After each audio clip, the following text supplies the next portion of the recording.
Who were the colonists? Narrator's note before I get started. This text refers to Indians, and that's not a term that I'm a big fan of. So as much as I can as I read, I'm going to replace that term with indigenous peoples. So if you're following along and you see the word Indian, but you hear me say indigenous peoples, that's why. 100 years before the American Revolution, a rebellion broke out in Virginia. Angry colonists set Jamestown, their capital, on fire. The governor fled the burning town, and England shipped 1,000 soldiers across the Atlantic, hoping to keep control of the 40,000 colonists. This was Bacon's rebellion. It was not a war of American colonists against the British. Instead, Bacon's rebellion was an uprising of angry, poor colonists against two groups they saw as their enemies. One was the indigenous peoples. The other was the colonists' own rich and privileged leaders. Bacon's rebellion brought together groups from the lower classes. White frontiersmen started the uprising because they were angry about the way the colony was being run. Then white servants and black slaves joined the rebellion. They were angry too, mostly about the huge gap between rich and poor in Virginia. Nathaniel Bacon and the rebellion. Bacon's rebellion started with trouble on Virginia's western frontier. By the 1670s, rich landowners controlled most of eastern Virginia. As a result, many ordinary people felt that they were pushed toward the frontier. Life was more dangerous there. The settlers had problems with Native Americans.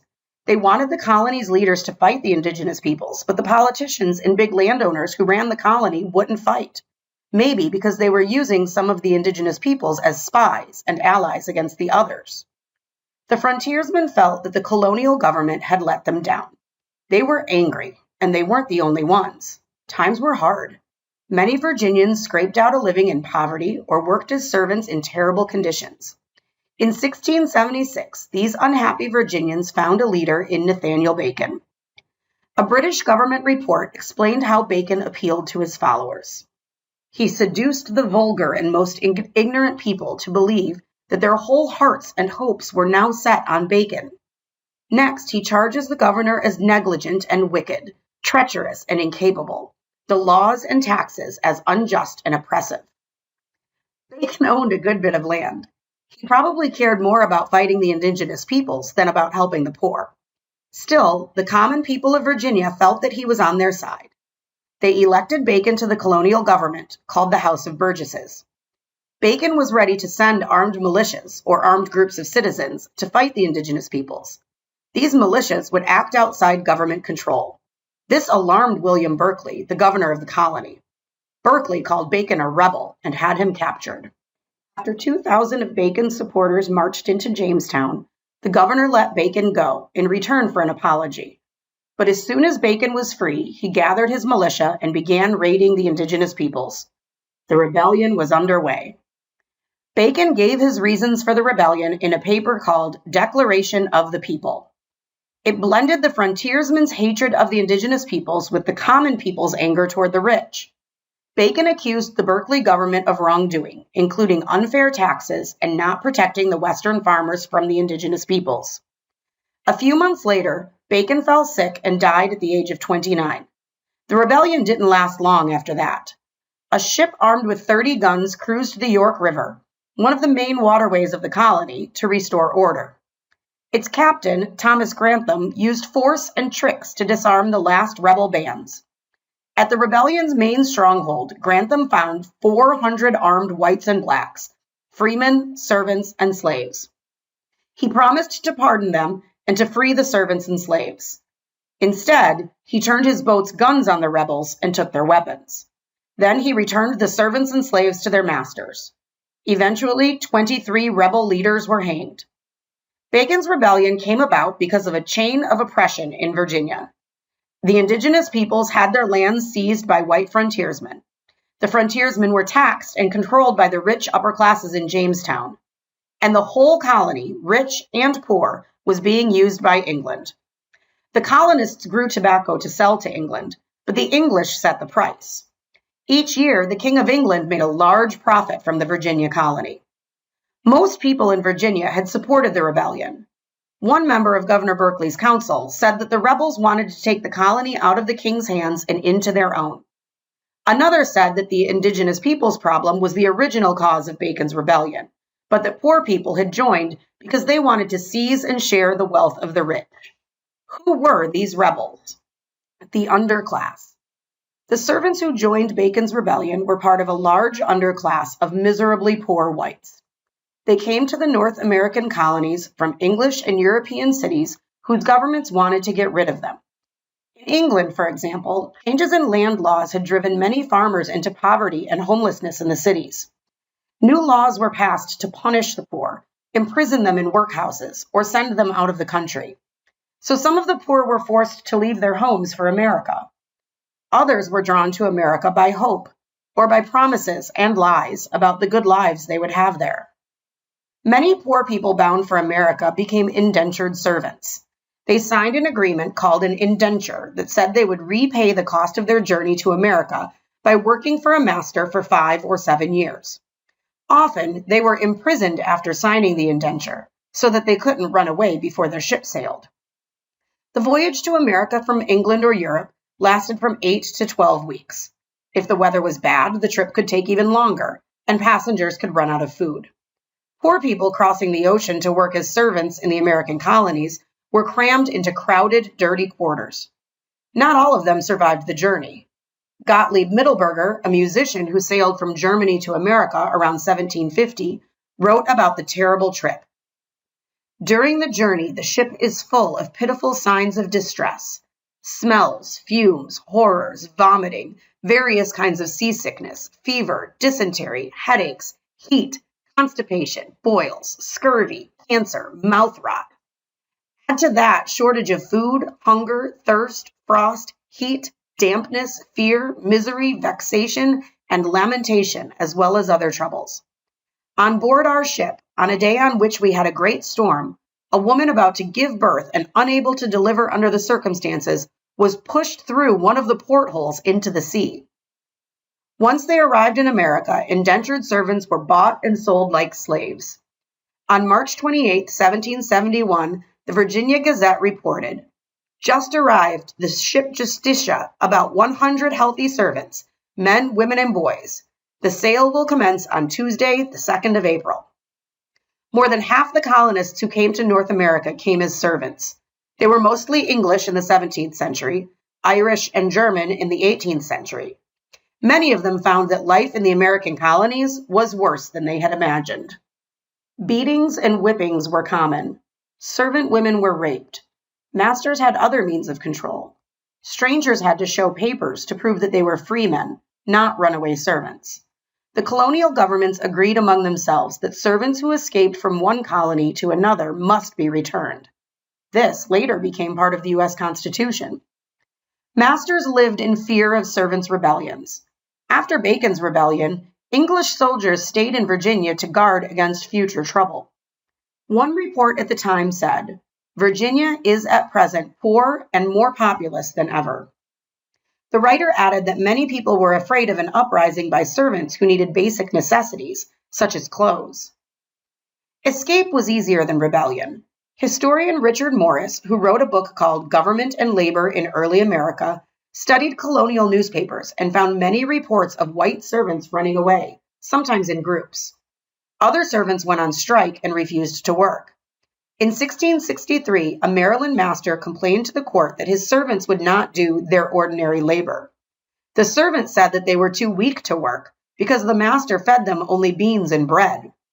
The court ordered the servants to receive 30 lashes with a whip. More and more, as servants ran away or finished their indentures, slaves replaced them. What happened to the servants after they became free? Cheerful stories tell of former servants who rose to wealth, owned land, and became important people. But in his book, Colonists in Bondage, historian Abbott Smith reported that almost none of the wealthy, important men in the colonies had been indentured servants, and only a few of them were descended from servants. Rich and poor. Class lines hardened during the colonial period. The difference between rich and poor grew sharper. At the very beginning of the Massachusetts Bay Colony in 1630, Governor John Winthrop showed the thinking of colonial leaders when he said that in all times some must be rich, some poor. The leaders of the colonies were men of money and status. They wanted society in North America to mirror England, where a small number of people controlled the best land and much of the wealth. The colonies grew fast in the 18th century. Between 1700 and 1760, their population rose from 250,000 people to more than 1.5 million. Agriculture, shipping, and trading grew. Small factories developed. Boston, New York, Philadelphia, and Charleston doubled and tripled in size. Through all that growth, the upper class got most of the benefit and held most of the political power. For example, in Boston in 1770, the top 1% of property owners had 44% of the wealth. Rich colonial merchants built mansions. People of the upper classes had their portraits painted and traveled in coaches or in chairs carried by servants or slaves. Meanwhile, the poor struggled to stay alive, to keep from freezing in cold weather, and their numbers kept rising. By the 1730s, people demanded institutions to hold the many beggarly people daily suffered to wander about the streets. The cities built poorhouses for old people, widows, cripples, and orphans, and also for unemployed people and new immigrants. The poorhouses quickly became overcrowded. A Philadelphia citizen wrote in 1748, "It is remarkable what an increase in the number of beggars there is about this town in winter." 9 years later, Boston officials spoke of a great number of poor who found it hard to feed their families. Traditional histories of the colonies make it seem that the colonists were united in the struggle against England, their outside enemy. But there was much conflict within the colonies. Slave and free, servant and master, tenant and landlord, poor and rich. Disorder broke out along these lines of tension. In 1713, Boston suffered a severe food shortage. In spite of the city's hunger, a wealthy merchant named Andrew Belcher shipped grain to the Caribbean islands because the profit was greater there.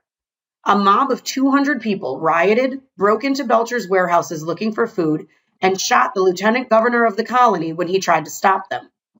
Later, another Boston mob beat up the sheriff and surrounded the governor's house to protest impressment or forced service in the Navy. In 1747, poor Bostonians felt that Thomas Hutchinson, a rich merchant and official, had discriminated against them. His house mysteriously burned while a crowd watched and cheered. In New Jersey in the 1740s and 1750s, poor farmers clashed with rich landowners. Both groups claimed they owned the land, and the farmers rioted when the landowners demanded rent. During this time, England fought several wars that brought wealth to a few colonial shipbuilders and merchants. But to the mass of colonists, England's wars brought high taxes, unemployment, and poverty, and more anger against the rich and powerful. How to rule. By the 1760s, the wealthy elite that controlled the British colonies in North America had 3 big fears: hostility from indigenous peoples, the danger of slave revolts, and the growing class anger of poor whites. What if these 3 groups should join together? Bacon's rebellion had shown the colonial leaders that it was risky to ignore the indigenous peoples, because that infuriated the white people living near the frontier. Better to make the war on the indigenous peoples and gain the support of the whites. By turning the poor against the indigenous peoples, authorities might head off possible class conflict between poor and rich. Could blacks join the indigenous peoples against the whites? This was a real threat.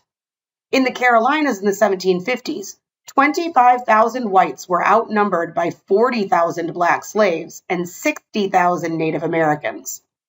Authorities decided to turn blacks and indigenous peoples against each other. They bribed indigenous peoples to return runaway slaves, and they also made it illegal for free blacks to travel in native country.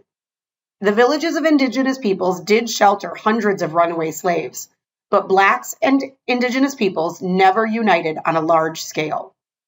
The greatest fear of wealthy Southern planters was that black slaves and poor whites would combine in another uprising like Bacon's Rebellion. One tool to keep blacks and whites from uniting was racism.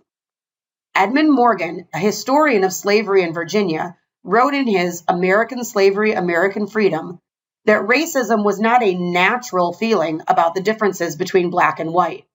Instead, White leaders encouraged a negative view of blacks. If poor whites felt contempt for African Americans, they were less likely to join with them in rebellion. As the colonies grew, the ruling class found another way of keeping control. Along with the very rich and the very poor, a white middle class was developing. It was made up of small planters, independent farmers, and craft workers in cities and towns. If these middle-class colonists joined forces with the merchants and big planters, they would be a solid buffer against the frontier indigenous peoples, the black slaves, and the poor whites. The upper class had to win the loyalty of the middle class. This meant that they had to give the middle class something. But how could they do this without damaging their own wealth or power? In the 1760s and 1770s, the ruling group found a wonderfully useful tool. That tool was the language of liberty and equality. It could unite just enough whites to fight a revolution against England without ending slavery or inequality.